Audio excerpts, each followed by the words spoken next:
The topic of today's podcast is the potential of ultrasound for treating the brain, perhaps neuromodulation and perhaps some applications down the road to treating neurological disorders. And it's early days as far as, even though ultrasound is a very old technology, its applications for potentially treating brain disorders is fairly recent. And we all know ultrasound from the standpoint of imaging. You know, I just had a granddaughter born 4 months ago, and you know, my son and his wife would bring the ultrasounds over, you know, of the baby in the womb and so on. And then probably the other thing we know ultrasound for most people is treating muscle problems, I guess, musculotendinous disorders.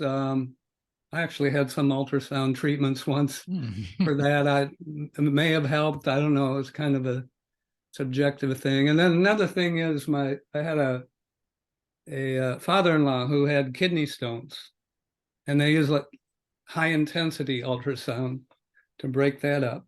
So my guest today is Professor Jürgen Götz.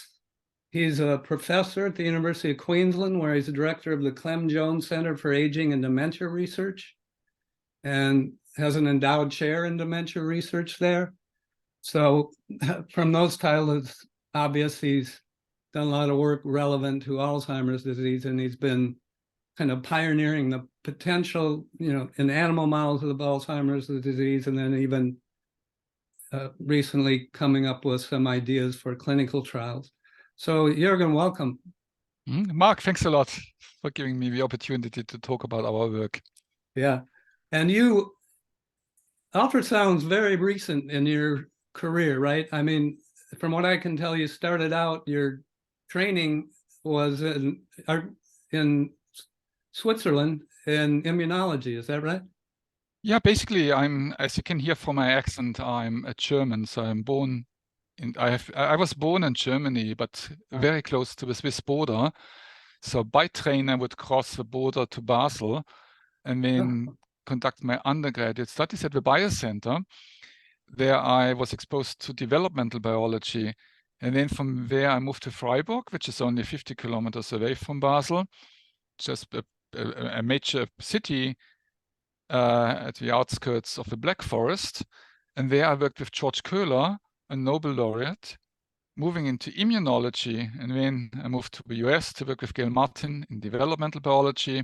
I came back to Switzerland to work at Novartis. And that's where I was for the first time exposed to Alzheimer's research. I worked in industry for 2.5 years and then moved to Zurich, where I worked for 10 years with Roger Nitsch, who developed the aducanumab antibody. And then in 2005, I relocated to Australia, first to Sydney, and then in 2012 to Brisbane to lead a dementia center. And it was in Brisbane where I started ultrasound research. I see. And your early work, a lot of it had to do with inflammation. Is that true?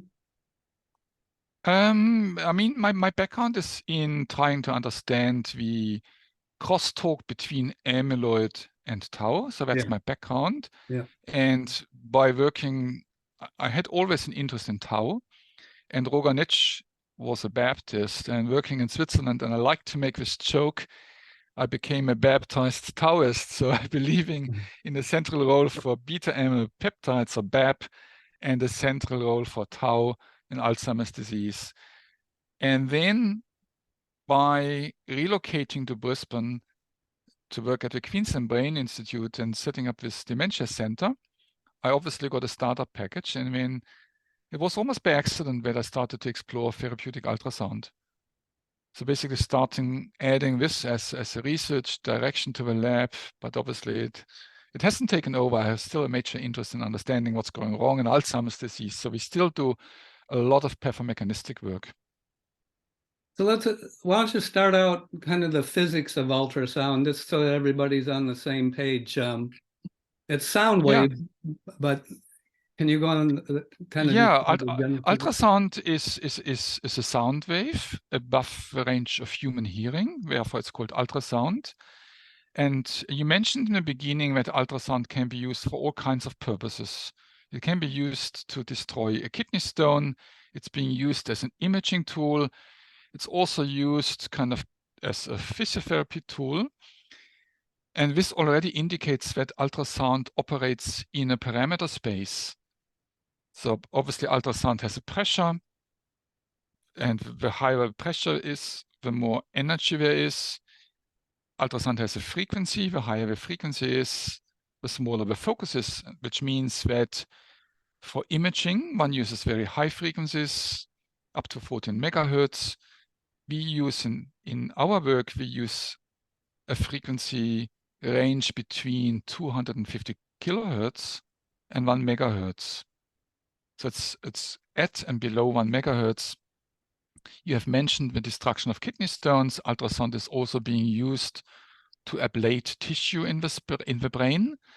And there you basically, when you look at ultrasound, you got the frequency, the pulse length, which means how long ultrasound is being delivered.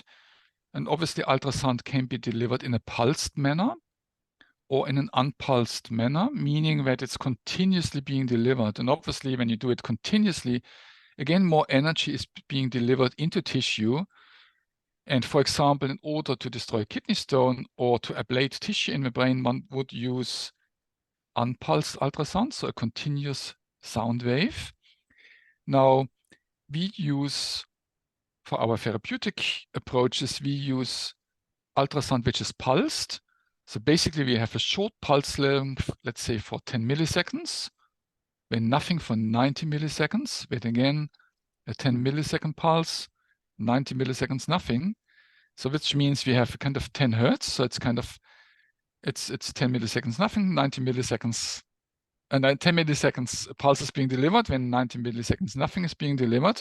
So in other words, we may be using pulsed ultrasound. And this pattern is called pulse repetition frequency, PRF.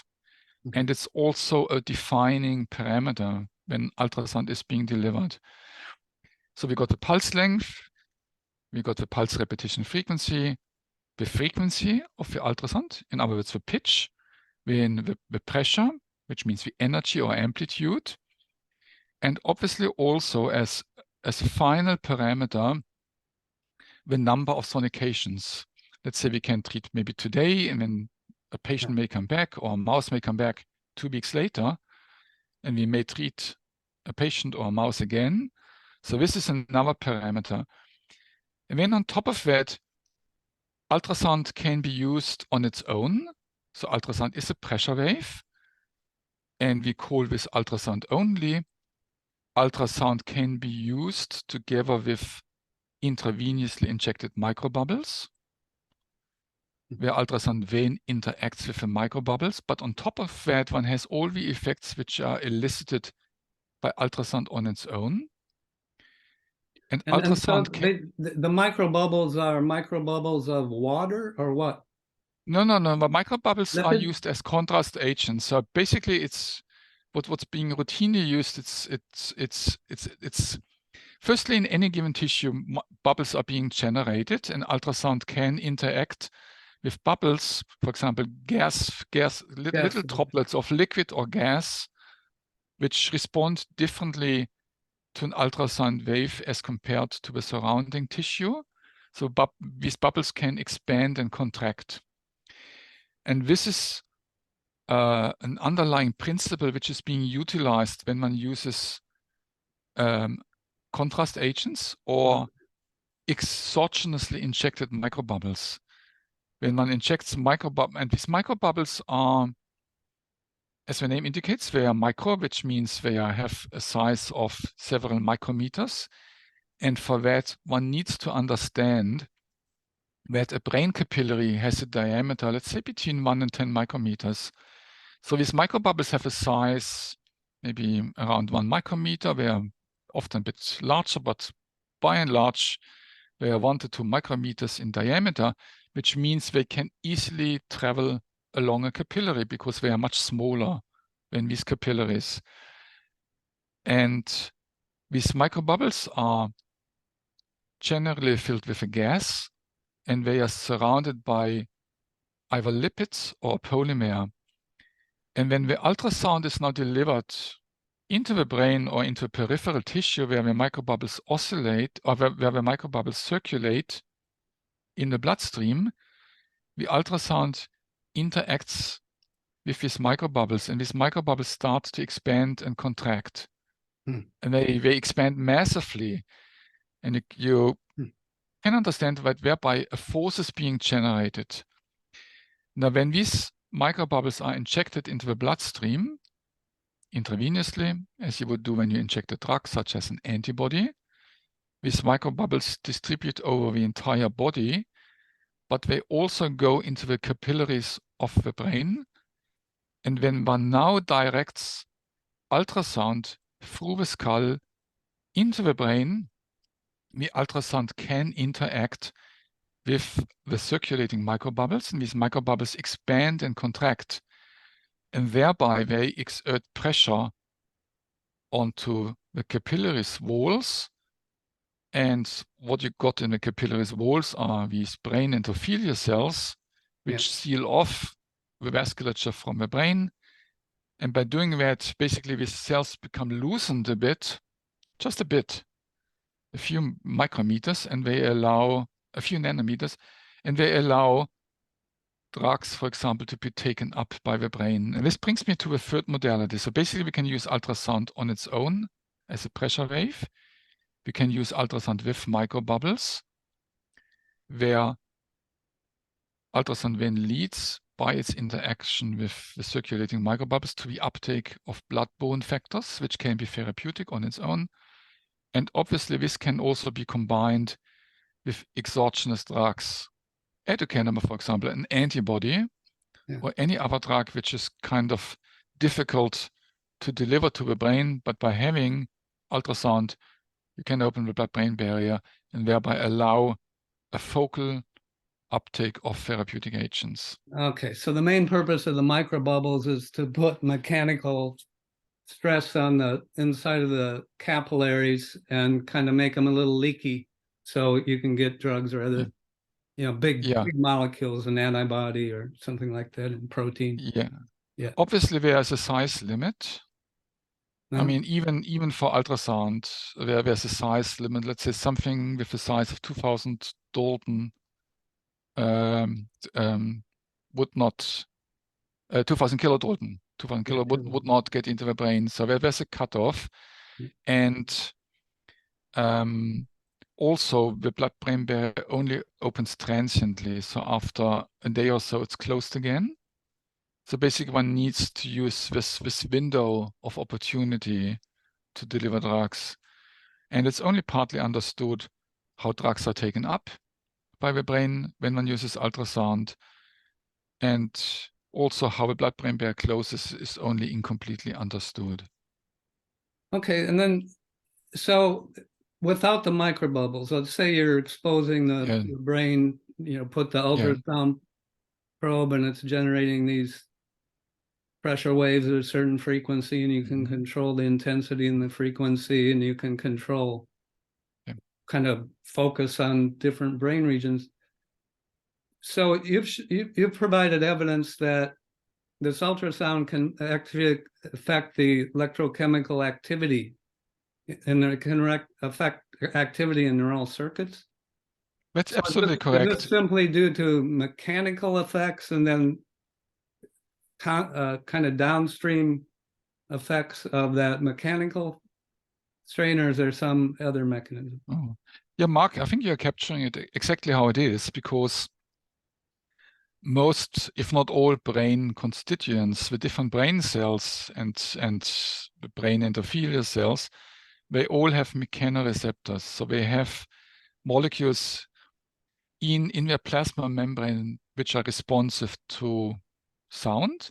They are also responsive to ultrasound. They are responsive to this pressure wave which travels through the brain, and they show a differential responsiveness.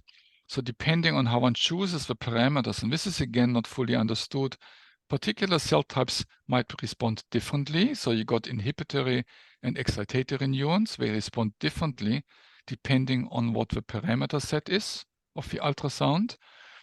And one has these mechanosensitive receptors not only on nerve cells, but also, for example, on astrocytes. And we have shown in our work when we use very old mice, senescent mice, which have no Alzheimer's pathology, but they are cognitively impaired. When we apply ultrasound on its own, even without microbubbles, we can restore their spatial memory functions. We can even restore the induction of long-term potentiation, which is known as an electrophysiological correlate of memory. And what we have found is that ultrasound moves different levers. So it's not a dirty drug, but it's kind of doing lots of things. So ultrasound, for example, induces neurogenesis. That's what we have shown, and others, for example, Kia Vahinen's team has shown that ultrasound induces the formation of new nerve cells. But I understand that the question is whether this is something which is also operating in humans.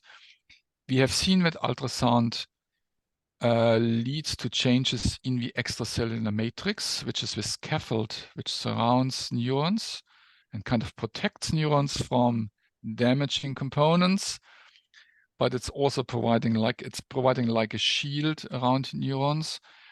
And we have found that ultrasound activates mechanisms which are related to the NMDA receptor, which is also implicated in toxic mechanisms in Alzheimer's disease and in stroke. Now, when we published our paper during the review process, we came across a paper from Justin Lee's group from Korea, and he showed that astrocytes respond to ultrasound.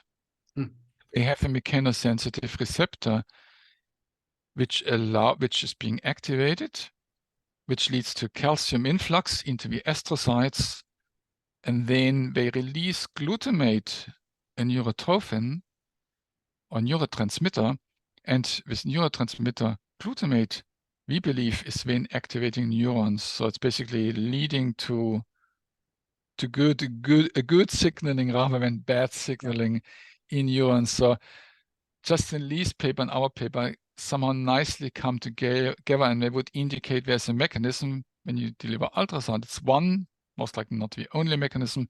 When ultrasound on its own is delivered into the brain, mechanosensitive receptors sitting on the surface of astrocytes respond to ultrasound, which lets them release glutamate, which then activates neurons, and the neurons become stimulated in a positive way, which then kind of leads ultimately to improved memory functions and also this induction of long-term potentiation as measured by electrophysiology. So this is one mechanism, and we know there are mechanosensitive receptors on all cell types, even on stem cells, and there are even claims that the NMDA receptor itself, a target of memantine in Alzheimer's drug, is a mechanoreceptor. When you look at it, you get the impression that everything is now becoming mechanosensitive. You know, Jürgen, I was thinking about this, and we've done a lot of work on the notion that kind of mild stresses on neurons can make the neurons function better in the long run. We know this by analogy with exercise, right? You put stress on your muscles intermittently, exercise once a day. Over time, your muscles get bigger, stronger, more mitochondria.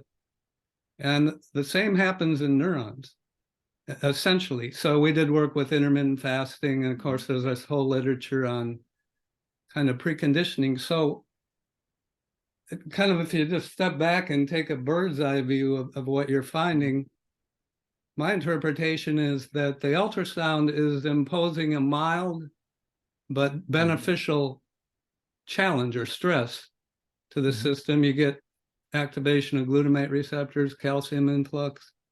That's actually a stress on cells, calcium influx itself. Yes. Yep. But there's this evolutionarily conserved pathways where when the calcium levels go up, the calcium activates certain transcription factors, CREB, et cetera, that are important for learning and memory, for formation of new synapses. And yeah, so I think this, and maybe that's one reason. My speculation is that it's still early days, right, in the kind of in vivo work. But my guess is that you're going to find neuroprotective beneficial effects if you get the parameters worked out in models of a lot of different neurological disorders. We'll see what happens. Now, in the studies you mentioned, this isn't, it's not really focused ultrasound, right? It's more of a what you call scanning ultrasound. Do you want to talk about those two? Yeah, basically, I mean, obviously, the advantage of ultrasound is that ultrasound energy can be delivered in a focal manner. Right. I think that's a big advantage. Let's say it's a big advantage. You can deliver drugs focally. You can induce neuromodulation focally, and different from radiation, it's not destroying the tissue through which ultrasound travels, but it's actually, wherever the energy is kind of focused, there you would observe the effects. But then, basically, on the other hand, when you think of Alzheimer's disease, we know at the time when we capture the disease, it has progressed to a stage where large areas of the brain are affected. And so, in my view, for a disease such as Alzheimer's disease, which is such a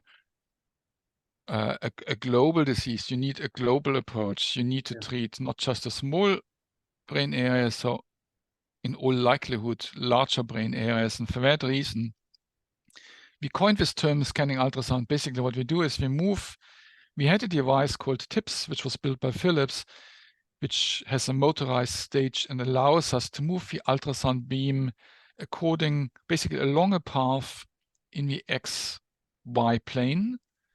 And then basically move the ultrasound beam in order for us to deliver energy or to achieve blood-brain barrier opening over the entire brain. So most of our studies we have done by using that approach. We have done a few uptake studies where we have focused on the hippocampus. But again, you see, given the shape of the ultrasound beam, which looks like a cigar, a lot of studies which claim we have only used a focal approach where we only target the hippocampus are confounded, because in general, the focal beam traverses, let's say when you think of a mouse, it starts in the cortical area, goes through the hippocampus, and it's lower brain area. So it's almost impossible to exactly target the hippocampus. And so in order to rule out this confound, we basically treat either one brain half, or we treat the entire brain, and we call this approach scanning ultrasound. And we aim to treat the entire brain. Yeah. Okay. And now, can you clarify whether you think disruption, are there frequencies and intensities of the ultrasound treatments that do not open the blood-brain barrier, that you're seeing these beneficial effects? Yeah, basically, I mean, you see, on the one hand, let's say when we use ultrasound without microbubbles, obviously that's an easier entry point also into clinical trials, because there's no additional confound of opening the blood-brain barrier, which may potentially lead to the uptake of red blood cells, to edemas, to hemorrhages, and so forth. And so the entry point is slower, but the question is whether this suffices or whether one needs blood-brain barrier opening. Now, when we want to achieve blood-brain barrier opening, we have to operate within a narrow pressure range. When the pressure is too low, there's no opening. When the pressure is too high, there's opening and damage. And when you have clotting, or when when we have bleeding, obviously it's again impossible to get drugs into the brain. So basically, one is operating within a very narrow window, which means that this needs to be controlled. And there are different ways to do that. Basically, what, for example, what some groups do, it has been also pioneered by Hinen's lab, is to have a ramp-up approach where we basically where the pressure is being increased in a stepwise manner, and then one is listening to the behavior of the oscillating microbubbles and reading into the signature. Basically, you got a spectrum. Basically, energy is being delivered at the center frequency. Let's say you have a 500 kilohertz transducer, but at the same time, when you listen to the spectrum, you then get subharmonics and ultraharmonics, broadband emission. And with a passive cavitation detector, with one or many passive cavitation detectors, one is then listening to the behavior of the microbubbles as they are exposed to the ultrasound field. And also one has basically some animal experience from animal experimentation, but now also from human studies. And the approach is to ramp up the energy when a particular signature is being obtained, the pressure is being dropped to 50%, and the sonication is continued for a particular time and then halted. So this tells us already that when ultrasound energy is being delivered, in particular when the blood-brain barrier is opened and ultrasound is being used in conjunction with microbubbles, that one has to be careful, and that the opening and the delivering of the energy needs to be monitored. And this brings us to an issue. The issue is that obviously one could say, okay, if whatever we deliver into the brain is actually what's arriving, then it would be simple. Basically, you know, okay, I have to deliver particular energy and that's it. But we know that the human skull is attenuating. Depending on the frequency, it can attenuate up to 80% or 90% of the energy. And the human skull is not uniformly attenuating. But there are vast differences depending on through which areas of the skull the ultrasound penetrates. And when you think of the basically of the area which is exposed, obviously even within this area there are differences. So, and it's really difficult to predict the attenuation of a skull even when one does CT measurements. The human skull is simply complicated. You got an inner and an outer plate in the diploe, and attenuation can vary. And there are no easy algorithms to accurately predict attenuation. So the pressure needs to be adjusted. One speaks about the external pressure, pressure in water, and then the so-called derated pressure. That is the pressure which arrives in the brain, and that's the relevant pressure. And also, obviously, one needs to avoid heating of the skull because there are phase transitions, because with basically the ultrasound travels through water. When it hits the scalp, when there's another transition going into the outer layer, when there's a diploe, there's the inner layer, when there are all the membranes, and then eventually the brain tissue. So it's really complicated. Another determining factors. So what about, I can imagine you have a human brain and you have these, you have these probes, right, with ultrasound, and the sound waves are being emanated from the tip. And I can imagine an instrument where you have 50 of these ultrasound things, positioned all around the brain. This is actually that's actually the case. Basically, there are different, obviously, different groups working with space, and we are, in a sense, latecomers.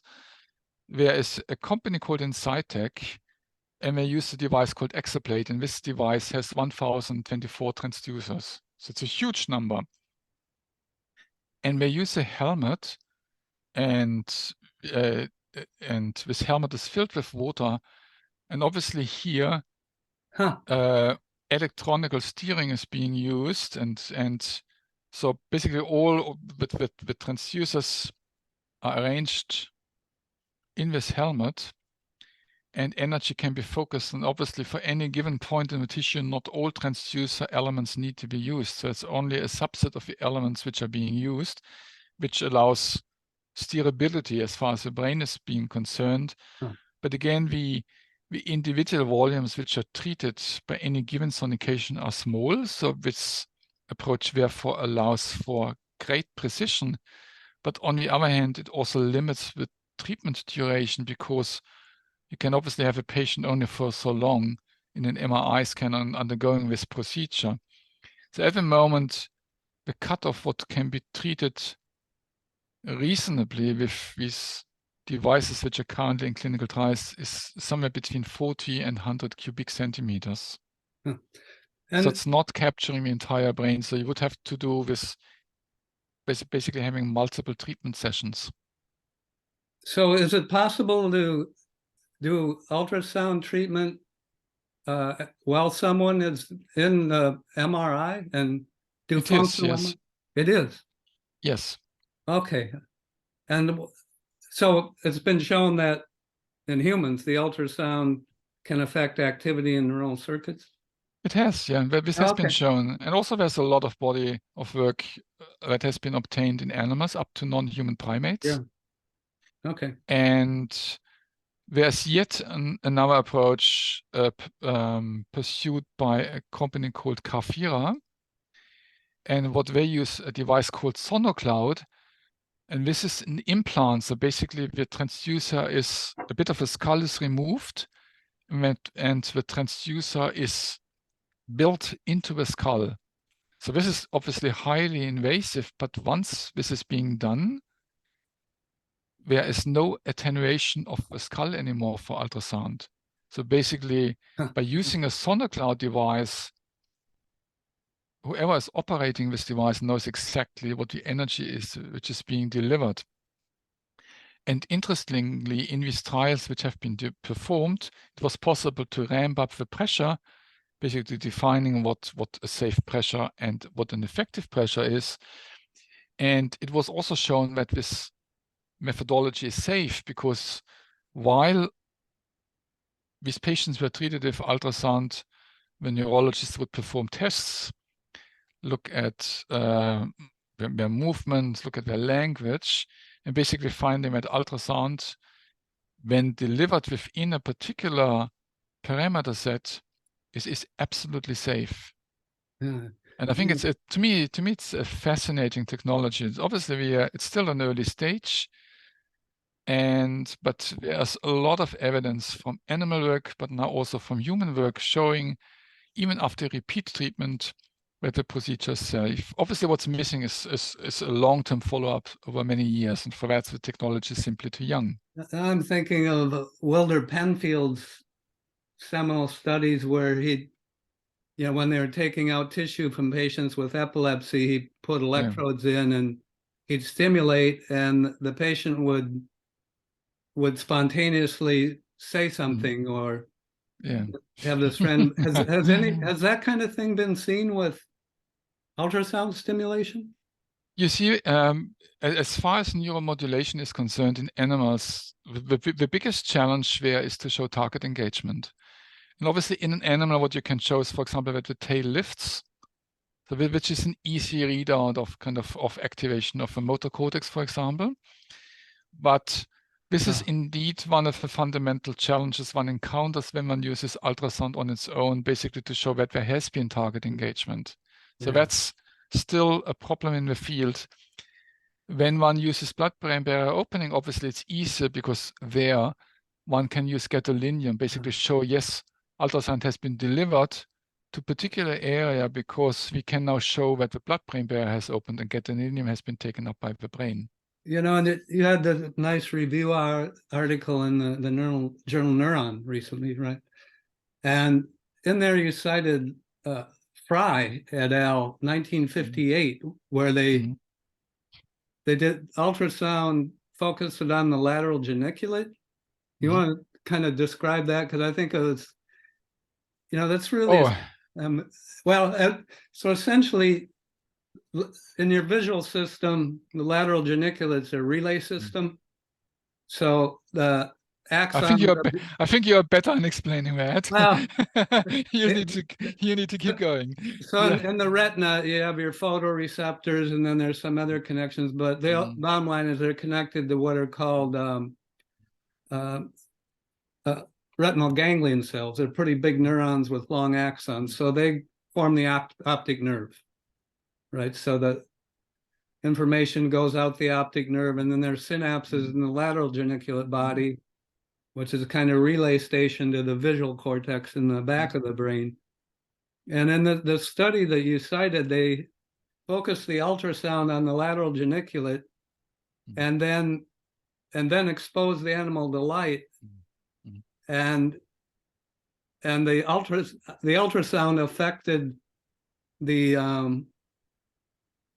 activation of neurons in the visual cortex. Yeah.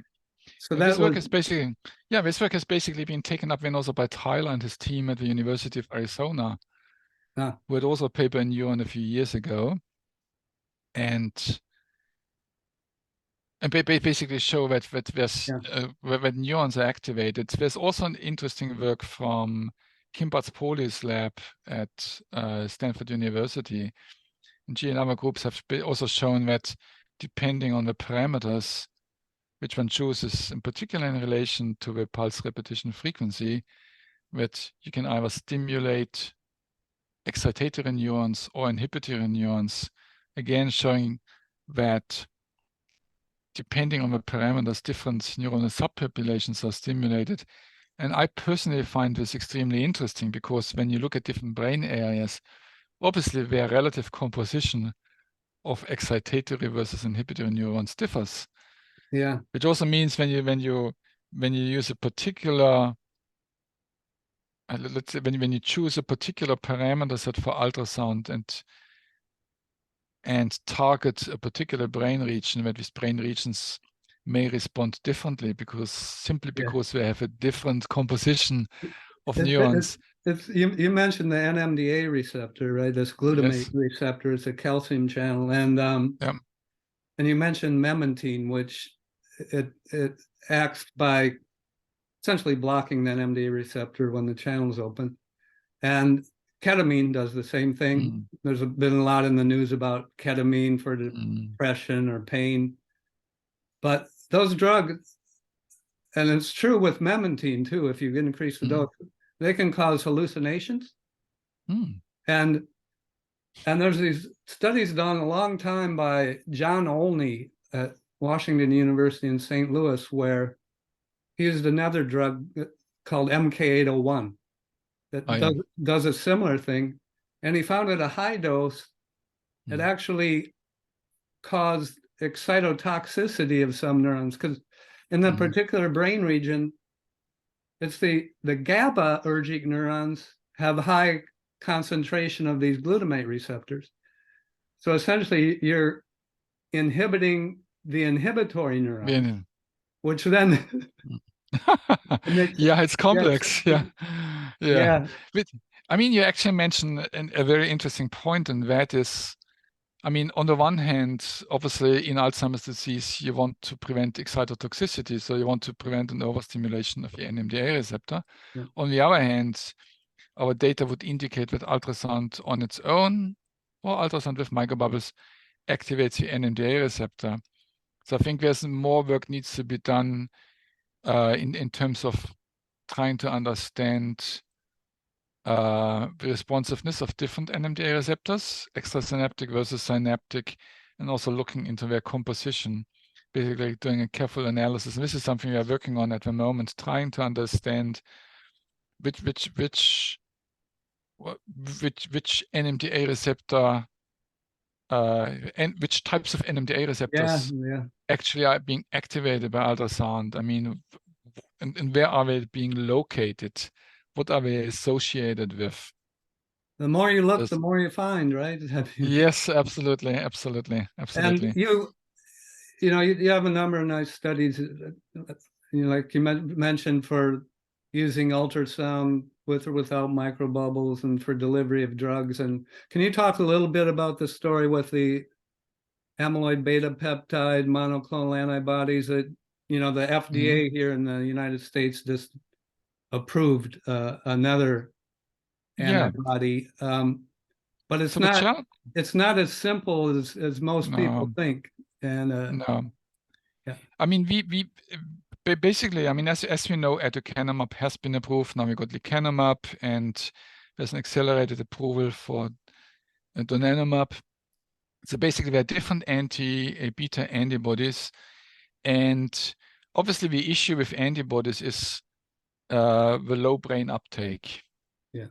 And so we and others have been thinking that it might be useful to use ultrasound together with microbubbles as a means to increase the uptake of these antibodies. And in fact, I have a major background working on tau more so than A beta. So we have also in my team, we develop anti-tau antibodies, and we have also been delivering anti-tau antibodies with ultrasound. And in I my was always view, curious though, Jürgen, yeah, so with amyloid beta peptide, it's most of it seems to be extracellular, but the tau is exactly. intracellular. So It's much more. is the antibody actually getting in the neuron? How's it working? That's exactly the point. I think I mean, Mark, you're mentioning a real difference between amyloid and tau. I think to me, tau is a much harder target because Yeah. it's intraneuronal, most of it. A beta is extracellular, so it's much more accessible for any therapeutic agent. Now, what we have found is when we use an anti-A beta antibody, obviously it's effectively being delivered into the brain when we use ultrasound. And we and others have shown that the increase in uptake is up to 12-fold, depending on which antibody formats we use, or we have been using single chain variants, we have been using Fabs, we have been using full-length IgG, we have been using anti-tau and anti-A beta antibodies. And with this, broadly speaking, 10-fold increased uptake, I think we achieve a similar efficacy as the Trojan horses, where the transferrin receptor is being used. Wow. And but the challenge is really to get an antibody into neurons. What we have shown for an anti-tau antibody, which we delivered as a single chain variant, which is obviously much faster cleared by the kidney and the liver, is that there is uptake into neurons in the hippocampus. So basically what we did is we spiked the antibody preparation with a fluorescently labeled antibody fragment. And we find that this antibody fragment is, when we use ultrasound with microbubbles, not only being effectively taken up by the brain, but in fact, it also enters neurons in the hippocampus, where it distributes into the cell bodies and into its neurites, into its dendrites. But again, we find that there's particular uptake in the hippocampus. We see a bit of uptake in the amygdala, but not to the same extent.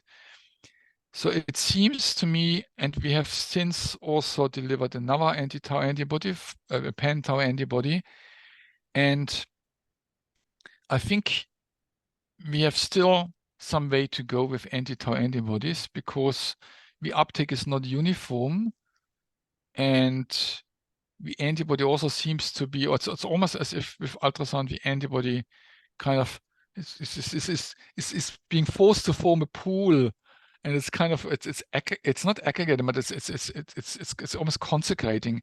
So I think there's still a long way to go. And obviously, once the antibody is taken up by a neuron, somehow it needs to engage with tau, and it needs to clear tau. And we have seen that tau is being reduced, and so there's something happening to tau, and it could be that what's happening is that some of the antibody may be extracellularly, and it may drain tau from the neurons into the extracellular space. So it's really hard to say how tau is being cleared. Now, coming to amyloid, I mean, amyloid, what we have shown is that we cloned aducanumab, basically going back to Biogen's patent, we cloned aducanumab. And then we took amyloid depositing mice, which are cognitively impaired, which have a pronounced amyloid plaque pathology. And we treated these mice repeatedly over several weeks and tested them in the active place avoidance test, a spatial memory test, and also looked at amyloid reductions. And basically, we find that, yes, the antibody on its own can clear amyloid to some extent. Ultrasound can, the combination does, but when we look at the spatial memory readouts, we only saw an improvement for the combination. Which doesn't mean that the separate treatments arms wouldn't achieve anything. It has just something to do with the age when we treated the mice, how often we treated them. But by and large, we see that the combination works better than the single treatments. But I think the real potential lies in the fact that an antibody could potentially being dosed in the clinic at a lower concentration and being combined with a second antibody. So you could imagine you use maybe only 1/10, which is being used in the clinical setting of aducanumab and combines with an anti-tau antibody. And are you taking blood from the animals and measuring amyloid in the blood to see if there's more, That's a good point. We have done that previously, but we don't do it at the moment. We have done this with our foundational study, which we have published in 2015 in Science Translation Medicine. And there we found that what ultrasound does is basically activate microglia to take up the amyloid into their lysosomes. So basically, we didn't find any within the sensitivity limits of our detection methods. We didn't find any amyloid in the periphery in the blood. We didn't see an activation of insulin-degrading enzyme or neprilysin, but we saw a massive uptake of amyloid into microglia, and we believe that this is because blood-borne factors enter the brain when we use ultrasound with microbubbles, and they somehow, one or more factors, activate the microglia, which are somehow dormant, to take up the amyloid and digest it in their lysosomes. And I just had a conversation a few weeks ago with Richard Price in his lab, and they also see in their studies that microglia uptake are taking up the amyloid, and there are a few studies now showing that it's microglia. Cynthia Lemire's group had a paper showing where she used ultrasound together with donanemab, the anti-pyroglutaminated antibody, in her study, which was published in Journal of Controlled Release. We have our study published in Alzheimer's Research and Therapy. And so basically everyone shows that amyloid is taken up by microglia when you use ultrasound, and also when you combine it with antibodies. But I think clinicians still think, and it's dictated by this hype around the lymphatic system, that there is clearance by the lymphatic system. Yeah. And I think Ali Rizai's team in Virginia is now looking at the patients which were treated with ultrasound and aducanumab, and I think they have taken blood, and they will look whether A-beta is taken up by the blood. So it will be really interesting to see what they find in their human study. And so that study is ongoing now? It's ongoing, yes. But I think in August or so, the data might be released. That's what I heard. I'm not absolutely sure, but I think by then they would have data. Is that when the International Alzheimer's meeting is? I can't. I actually don't know. At the moment, there's in an international meeting, the AAIC. Anyway, is that in patients with early Alzheimer's disease or early stages? I don't know what the MMSE was, but I mean, I wouldn't know off the top of my head. Yeah. But it's a small subset of patients. It's the numbers which are being used in clinical trials in the ultrasound space are not huge. Have you thought of or tried testing the notion that maybe this should be a good way to deliver things like neurotrophic factors or Yeah, we have been thinking about that. I can't agree more. Yeah, something like BDNF, Yeah. or because especially as you know that let's say, for example, newly synthesized neurons, they release BDNF. I mean, BDNF has been shown in so many studies to be beneficial. And the challenge for most groups is that they do these things stepwise. I mean, we, for example, we have started with a clinical trial in Alzheimer patients. We are now treating with 6 patients where we use ultrasound on its own. Our next stage would be to use ultrasound with microbubbles. And then we would add a drug, let's say a neurotrophin, for example. But the challenge is to get over, even for running a clinical trial, you need to get let's say BDNF needs to be produced that it can be used in humans. So you need to have partners in place, and you need to have. Yeah, I was. It's I was around in complicated. the days. Remember when BDNF, the gene, was cloned, and then a lot of data showing its importance in learning and memory, it's neuroprotective and so on. And then a company called Regeneron. Yeah, Regeneron, yeah. They were producing a lot of it, and they were doing they did an initial trial for ALS. And what they did is they administered it peripherally. And so what happened is BDNF promotes the growth of sensory neurons in the periphery, and including pain conveying neurons. So somehow the patients, when they got the BDNF in the muscle, of course there's these pain fibers innervate your muscle too, right? That they sprouted, and the patients started experiencing a lot of pain.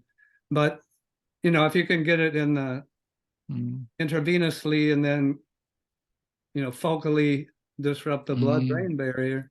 Yeah. There's no pain receptors in the brain. Luckily, yes. Yeah. Yes. Yeah. No, absolutely. I mean, BDNF would be a great candidate to deliver. And Obviously, there's also others.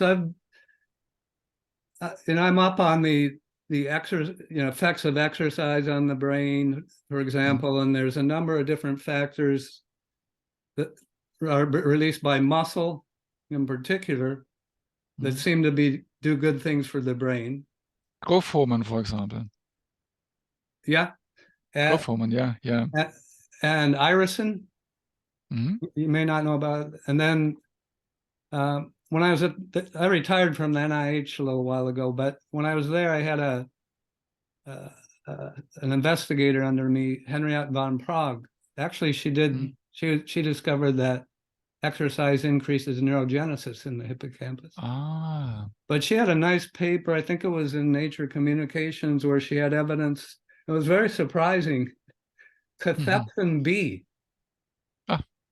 It's released into the blood or muscle in response to exercise, and it gets in the brain and can stimulate neurogenesis. And does it get into the brain effectively? Apparently. Yeah. But you presumably get more in if you do the ultrasound. Absolutely, yeah. But cathepsin B is a lysosomal enzyme. What is it doing in the brain? Right. I know you've done some work on. I saw one paper where something about exosomes, right? Exactly. Yeah. Extracellular vesicles, right? And yes, this is one way probably cells may spit out A beta, right? Is in these small vesicles, so that amyloid starts to build up a little bit in the neuron, and there's this mechanism that essentially the neuron is getting rid of it. It's getting rid of things. Saying, I don't want this inside me. Get out.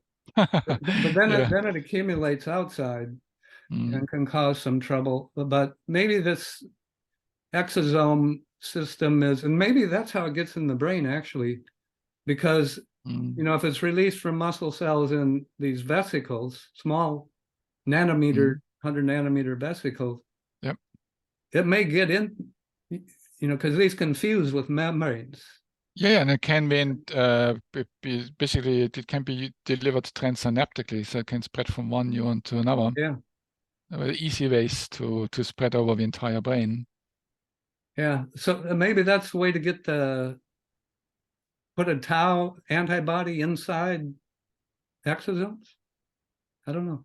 It would be possible, yeah. I think these lipos, we've heard this is a big deal in the United States, so there's several companies that develop vaccines, with COVID lipid vaccine, nanoparticles. and they call them nanoparticles, but they used to be called liposomes. They keep changing the name to make it sound cooler, I guess. But yeah, that's always a it's just these strategy. small lipid vesicles, right? And they put the RNA for the messenger RNA for a spike protein in there. But yeah, I don't know. We work a bit in this space, but it's challenging. Yeah.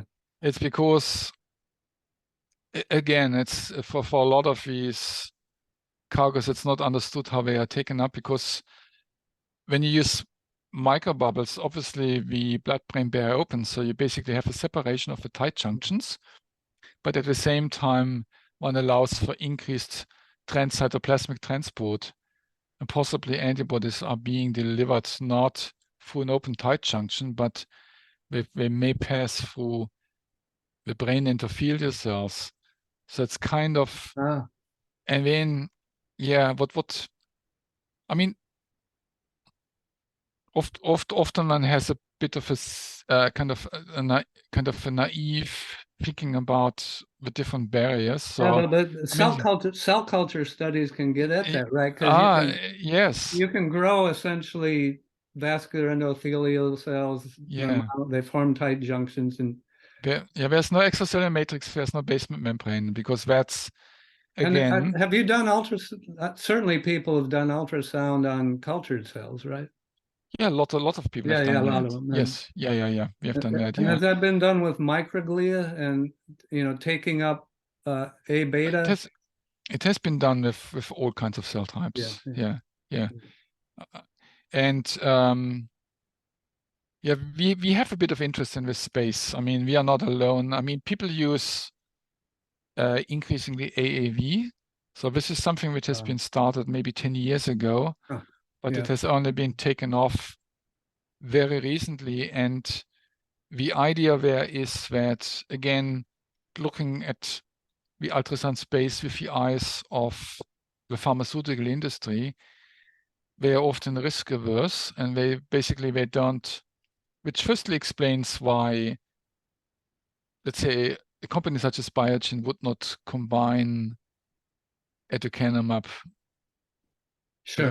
with ultrasound, because it would be too risky for them to do.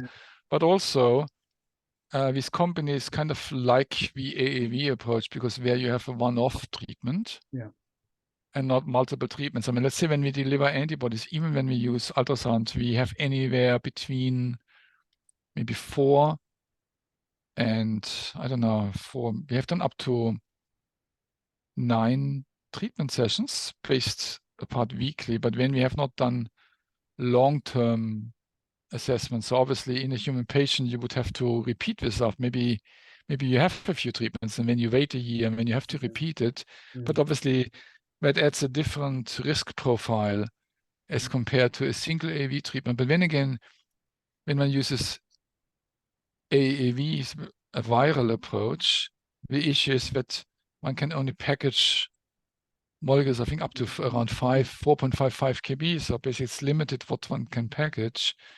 And also, I think the challenge is to deliver focally, because AAV, when you use an AAV variant or serotype which accesses the brain, is expressed in neurons, even when you use ultrasound, you get uptake even in areas which are not exposed to ultrasound.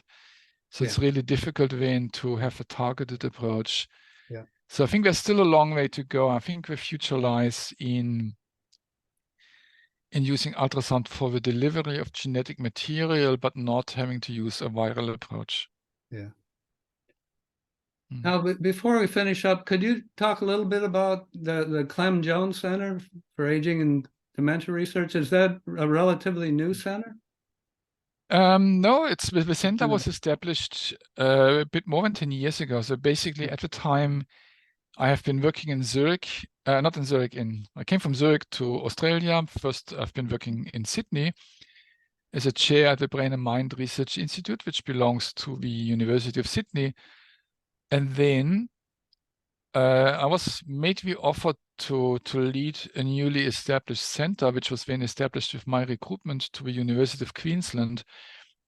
And the Clem Jones Center for Aging Dementia Research is named after Clem Jones, and Clem Jones was a former mayor of Brisbane. Yeah. So he basically introduced the sewage system, and he did a lot of things basically to transform Brisbane from a sleepy town into a bustling town. And as you know, we will get the Olympics in a bit less than 10 years coming to Brisbane. And even in the 10 years I've been living in Brisbane, the place has changed dramatically. So Clem Jones became wealthy and he was married, but the couple had no children. So basically they left their legacy to a foundation called the Clem Jones Foundation. And the Clem Jones Foundation has given seed funding to the Clem Jones Center for Aging Dementia Research. So we are between 1,900 researchers, and we work on all aspects of dementia. Not all of us work exclusively in dementia. I think I'm the only one, but we work with a range of species. I work in mice, but we have also several groups working with C. elegans, which I think is a very elegant species to work with. We use a lot of super resolution microscopy. So we work on fatty acids. We have an exercise trial, which has generated very impressive data. Basically, that's in MCI, mild cognitive. No. The exercise trial has been done in healthy volunteers, in aged healthy volunteers. I see. And so basically, we have been followed up. Basic blood samples have been taken, and MRI scans have been taken. And I think there's been a 5-year follow-up, and so even kind of with the training has shown best beneficial readouts both by MRI but also in follow-up cognitive testing. So the data are currently being wrapped up by the group, so I don't want to talk too much about it. Yeah. But it looks extremely promising. The question is how to roll this out to the public, and also what the next steps are, basically applying this to this protocol to people, as you say, with early dementia, MCI patients. Yeah, you got to get physical exercise, and then what you and I are doing now, keep your brain challenged. Exactly. Yeah. Yeah. Exercise. Exercise, and obviously trying to eat a healthy diet, which also helps. Yeah. Yeah. And I see, well, I guess it'll be today or this evening, your time. You're 17 hours ahead. I don't know when it is, I guess. The U.S. women are playing the Australian women in soccer in the I didn't know that. Women's World Cup. Look at that. Yeah. So very good. I don't know, you probably want the German women to win, I guess, but right, I'm now, you see, I'm a dual citizen, so I don't feel like a German anymore, but I'm also not 100% Australian, and I've been living in Switzerland. I've been living in the US. At some point, one kind of takes things on board from wherever you have been, and in the end, you don't belong anywhere anymore. Well, you got many choices, so exactly, that's a good thing about it. I fully agree. Yes, absolutely. Okay, Jürgen, thanks a lot. I enjoyed talking with you, and Mark, it was terrific. Thanks a lot, and thanks for giving me the opportunity to talk about what we're doing. I'll try to keep up on what you're doing in the following years. And I do the same. Yeah, I do the same. Yeah, thanks a lot. It was great to talk. Thank you. Bye. Bye. Bye-bye, Mark. Bye-bye.